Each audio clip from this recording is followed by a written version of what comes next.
அன்பர்களே, நாம் இந்த பதிவில் என்ன பார்க்க போகிறோம் அப்படின்னா, அதிசார குரு பெயர்ச்சி பற்றி தான் நம்ம பார்க்க போகிறோம். விரிவான பலன்களை பார்க்க போகிறோம். அதாவது குரு பொதுவாக பார்த்திங்கன்னா வருஷம் ஒரு வருஷத்துக்கு ஒரு வாட்டி வந்து ஒரு வீட்டிலேருந்து இன்னொரு வீட்டுக்கு வந்து மாறுவார், இடம்பெறுவார். இதுக்கு நடுவில் பார்த்திங்கன்னா அதிசார வர்க்கம் பெறுவார். ஓகேங்களா? அதிசார வர்க்கம்னா ஃபாஸ்ட் டிரான்சிட் சொல்லுவாங்க. அதாவது வந்து முன்னாடி வந்து நான் வந்து அடுத்த கிரகத்துக்கு அடுத்த வீட்டுக்கு ஒரு குறிப்பிட்ட நாட்களுக்கு போயிட்டு வருவார்னு சொல்லுவாங்க. ஓகேங்களா? இது வந்து ஒரு சில ராசிக்கு வந்து ரொம்ப நன்மையை செய்யும். ஏன் அப்படின்னு பார்த்தீங்கன்னா, இப்போ பார்த்தீங்கன்னா மிதுனத்தில் வந்து இருந்துருக்கார். சரிங்களா? நம்மளுக்கு தெரியும் 2 பஞ்சாங்கம் இருக்குது. ஒன்று வாக்கிய பஞ்சாங்கம், இன்னொன்று பார்த்திங்கன்னா திருக்கணித பஞ்சாங்கம். வாக்கிய பஞ்சாங்கப்படி அக்டோபர் 8ஆம் தேதி 2025 அன்றைக்கி பார்த்திங்கன்னா மிதுன ராசியிலேருந்து கடக ராசிக்கு இடம்பெயர்ந்துட்டார்னு சொல்லுது அந்த பஞ்சாங்கம். திருக்கணித பஞ்சாங்கம் இன்றைக்கி 18ஆம் தேதி அக்டோபர் 18 2025 அன்றைக்கி கடகராசிக்கு மாறி இருக்கு அப்படின்னு சொல்லுது.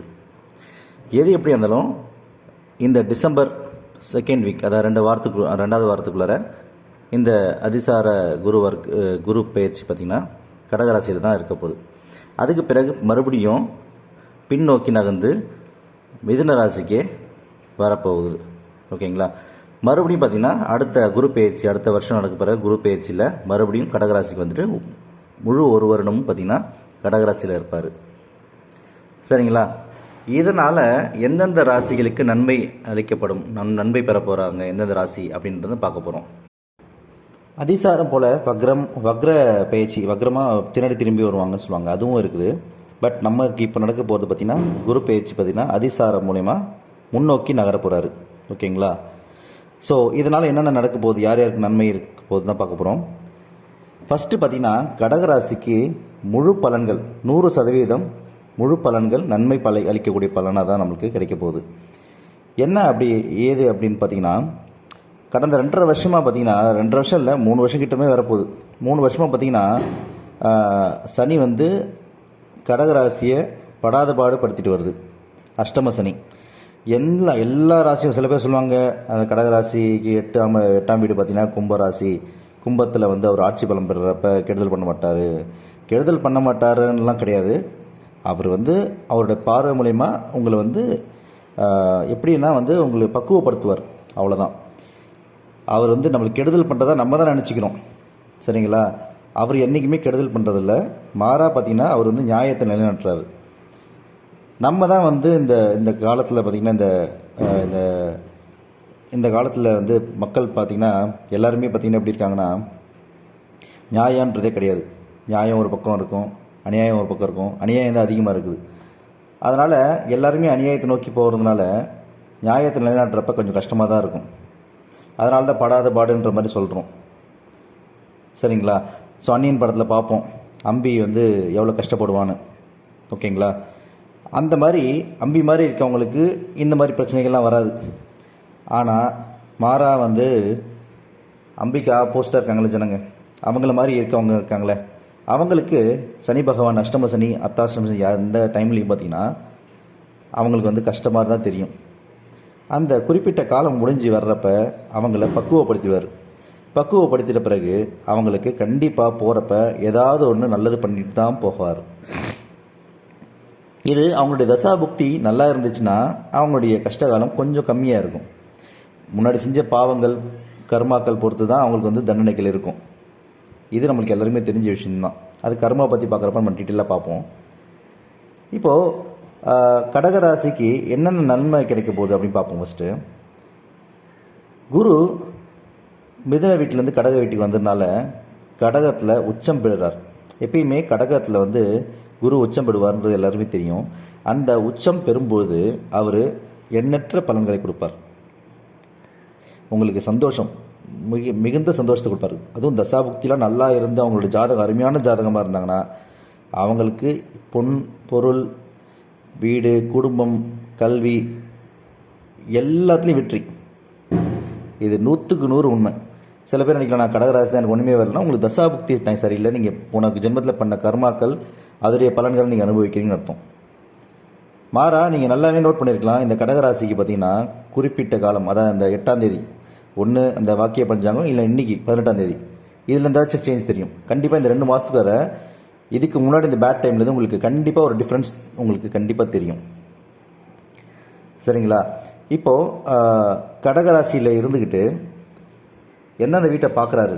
5ஆம் வீடு, 7ஆம் வீடு, 9ஆம் வீடை பார்க்குறாரு. கரெக்டுங்களா? 5ஆம் வீடாக விருச்சிக ராசியும், 7ஆம் வீடாக மகர ராசிக்கும், 9ஆம் வீடாக மீனத்தையும் பார்க்குறாரு. அப்படி பார்க்குறப்ப 9ஆம் வீடாகிய மீனத்தை பார்க்குறப்ப, மீனம் பொதுவாகவே குருவோட வீடு. அவரோட சொந்த வீட்டை உச்சமடைந்து பார்க்குறப்ப தங்கமுடைய விலை வந்து பயங்கரமாக ஏறும். ஓகேங்களா? தங்கம் ஏறிச்சுன்னா கூட வெள்ளியும் ஏறும்னு பொதுவாக சொல்லுவாங்க. ஆனால் ஒரு சில காலத்தில் வெள்ளியும் விலை குறைந்திருக்கிறது. தங்கம் ஏறுறப்ப விலை வந்து கம்மியாகவே குறைஞ்சிருக்கலாம், குறையது கம்மி, இல்லை கம்மியாகவே வந்து ஏறும். வெள்ளி தங்கம் ஏறுற அளவுக்கு வெள்ளி ஏறாமல் இருக்கும். ஆனால் இப்போது குரு இருக்கிற வீடு யார்? கடகம், சந்திரனோட வீடு. சந்திரனாலே வெள்ளி. வெள்ளியோட வீட்டில் உச்சமடைகிறப்ப எப்பப்பெல்லாம் வெள்ளியோட வீட்டில், அதாவது கடக வீட்டில் வந்து குரு உட்கார்றாரோ தங்கமும் ஏறும் வெள்ளியும் ஏறும். ஏன்னா உச்சமடைகிறார்ல, உச்சமடைகிறப்ப குருவுக்கு யார் அதிபதி? தங்கத்துக்கு யார் அதிபதி? குரு. அந்த குறிப்பிட்ட கிரகத்தோடைய பொருள் தங்கம் விலை கடுமையாக ஏறும்.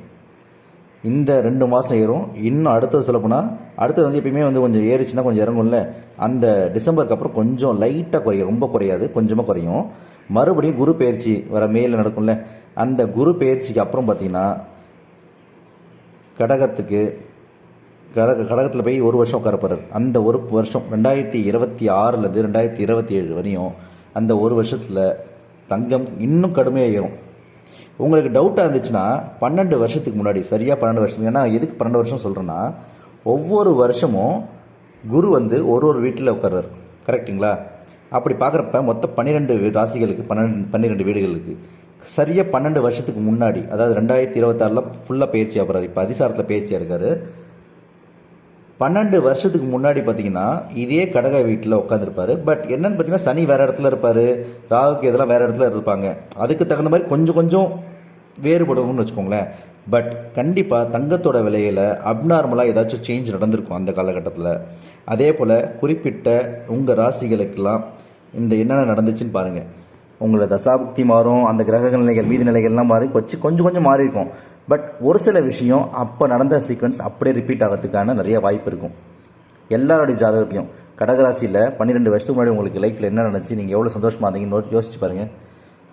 2026 2027னா 2014லேருந்து 2015 அந்த டைமில் நீங்கள் எப்படி இருந்தீங்கன்னு யோசிச்சு பாருங்கள். அது ரிப்பீட் ஆகும். பட் அதே மாதிரி இருக்காது. ஏன்னா அந்த காலகட்டம் வேறு, இந்த காலகட்டம் வேறு, அப்போ இருக்க கிரக நிலைகள் வேறு, இப்போ இருக்க கிரக நிலைகள் வேறு. ஆனால் அதே போல் இது எதுக்கு எக்ஸாம்பிள் சொல்கிறேன்னா, அந்த காலகட்டத்தில் நீங்கள் மாணவராக இருப்பீங்க, இப்போ மேரேஜ் ஆகி உங்களுக்கு ஒரு ஃபேமிலி இருக்கும், அதுக்கு தகுந்த மாதிரி மாறும். கரெக்டுங்களா? சில பேர் வந்து குழந்தையாக இருந்திருப்பாங்க, இப்போ கொஞ்சம் படிக்கிற ஸ்டேஜில் இருப்பாங்க. சில பேர் வந்து ஃபேமிலி மேனாக இருப்பாங்க, இப்போ வயசாக இருப்பாங்க. ஸோ இந்த மாதிரிலாம் டிஃப்ரென்ஸ் இருக்குல்ல. அது வந்து கிரக நிலைகளும் அதே போல் வந்து வேறு சனி வேறு இடத்துல இருந்திருப்பார், அப்போது ராகுக்கு இது வேறு இடத்துல இருப்பார். சரிங்களா? எக்ஸாம்பிளுக்கு சொல்கிறேன். ஒரு 12 வருஷத்துக்கு முன்னாடி குரு அங்கே இருந்தப்போ உங்களுக்கு எவ்வளோ சந்தோஷமாக இருந்தீங்கன்னு யோசிச்சு பாருங்கள். அந்த சந்தோஷமெல்லாம் உங்களுக்கு கிடைக்கும். சரிங்களா? அதே போல் அந்த டைமில் தசாபுக்தி நல்லா இருந்து இப்போ நல்லா இல்லாமல் இருக்கலாம், இல்லை அப்போ நல்லா இல்லாமல் இப்போ நல்லா இருந்திருக்கலாம். ஸோ தசாபுக்தியும் ஆராய வேண்டும். அப்படி ஆராய்ஞ்சு நீங்கள் பார்த்தீங்கன்னா உங்களுக்கு கிளியராக தெரியும் உங்களுக்கு என்னென்ன சந்தோஷம் உங்களுக்கு கிடைக்க போகுதுன்னு. குறிப்பாக நான் சொன்ன மாதிரி வந்து தங்கம் வெள்ளி இதில் வந்து நீங்கள் வந்து தாராளமாக இன்வெஸ்ட் பண்ணலாம். இன்கேஸ் என்னால் தங்கம் வாங்க முடியல, சில்வர் வாங்க முடியல, கையில் அவ்வளோ காசு கொடுத்து வாங்க முடியல அப்படின்னு நீங்கள் நினச்சிங்கன்னா, ஷேர் மார்க்கெட்டில் இருக்குல்ல கோல்டு சில்வர்லாம், அந்த மாதிரி வந்துட்டு உங்கள்கிட்ட கையில் இருக்க காசை போட்டு இன்வெஸ்ட் பண்ணுங்கள், ஸ்டார்ட் பண்ணிவிடுங்க. இந்த டைமில் வந்து இந்த மாதிரி டைமில் ஸ்டார்ட் பண்ணுறது ரொம்ப நல்லது. நான் சொன்ன மாதிரி குளிகை டைமில் வாங்குங்க நீங்கள், ஓகேவா? ஏன்னா ஏற்கனவே நான் வீடியோவில் சொல்லியிருப்பேன், குளிகை டைமில் நீங்கள் வாங்கினீங்கன்னா வாங்கிக்கிட்டே இருப்பீங்க. ஷேர்ஸோ எது வாங்கினாலும் நல்லது நடக்கிற விஷயத்தெலாம் நீங்கள் வாங்கிக்கிட்டே இருக்கலாம். ஓகேங்களா? ஸோ அது வாங்குங்க. அதே போல் சனி பெயர்ச்சி நடக்கிறப்ப வர மார்ச் மாதம்தான் வந்து வாக்கிய பஞ்சாங்கப்படி சனி வந்து மீனத்துக்கு போக போகிறார். சரிங்களா? அப்படி போகும்போது நம்மளுக்கு இன்னும் நல்லது நடக்கும். ஏன்னா இப்போ வந்து அஷ்டம சனியாக தான் இருக்கார். பட் குரு நல்லது பண்ணுறதுனால கொஞ்சம் விடுதலை உங்களுக்கு கிடைக்கலாம். நிறைய பேர் என்ன சொல்லிட்டாங்கன்னா, போன வருஷம் மார்ச்லேயே வந்து திருக்கணித பஞ்சாங்கப்படி சனி பகவான் மாறிட்டார் அப்படின்னு சொல்கிறாங்க. பட் அதில் என்ன எனக்கு உடன்பாடு இல்லை அப்படின்னு பார்த்தீங்கன்னா, நம்ம வந்து இந்த சனி பெயர்ச்சி வந்து திருநள்ளாறில் இருக்கிற சனி பகவானை தான் நம்ம வந்து நம்புகிறோம்.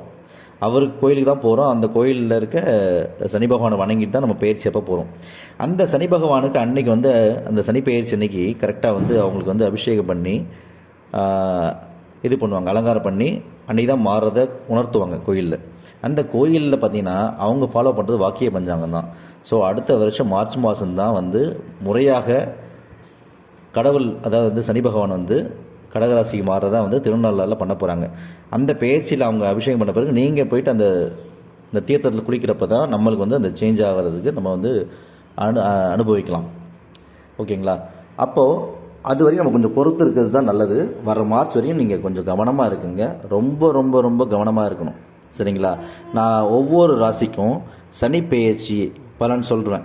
இப்போ அடுத்த வீடியோஸ் அப்கமிங்கில் பார்த்தீங்கன்னா கண்டினியூஸாக ஒவ்வொரு ராசிக்கும் நான் சொல்ல போகிறேன். எந்த குறிப்பிட்ட விஷயத்தில் ரொம்ப ரொம்ப கவனமாக இருக்கணும் அப்படின்றத நம்ம வந்து சொல்ல போகிறேன். அதாவது பெயர்ச்சிக்கு அப்புறம் பெயர்ச்சிக்கு முன்னாடி ரெண்டுத்தையுமே வந்து டீட்டெயிலாக அனலைஸ் பண்ண போகிறோம். நீங்கள் கண்டிப்பாக அந்த வீடியோவை பாருங்கள், உங்கள் ஃப்ரெண்ட்ஸ் சர்க்கிள் ஷேர் பண்ணுங்கள். இந்த வீடியோ உங்களுக்கு பிடிச்சிருந்தீங்கன்னா, உங்களுக்கு எதாவது டவுட் இருந்துச்சுன்னா கமெண்ட்டில் போஸ்ட் பண்ணுங்கள், நான் கிளியர் பண்ணுறேன். அண்ட் என்னோடய மொபைல் நம்பர் ஷேர் பண்ணுறேன். உங்களுக்கு எதாவது டவுட்னா நீங்கள் கால் பண்ணலாம். அதே போல் உங்களுக்கு குறிப்பிட்ட டாபிக் ஏதாச்சும் நீங்கள் வந்து வீடியோஸ் போஸ்ட் பண்ணணும்னு சொன்னீங்கன்னா தாராளமாக கமெண்ட்டில் பண்ணுங்கள். நான் அந்த வீடியோஸ் வந்து உங்களுக்கு பண்ணுறேன். ஓகேங்களா? ஓகே, தேங்க்யூ ஃபார் வாட்சிங்.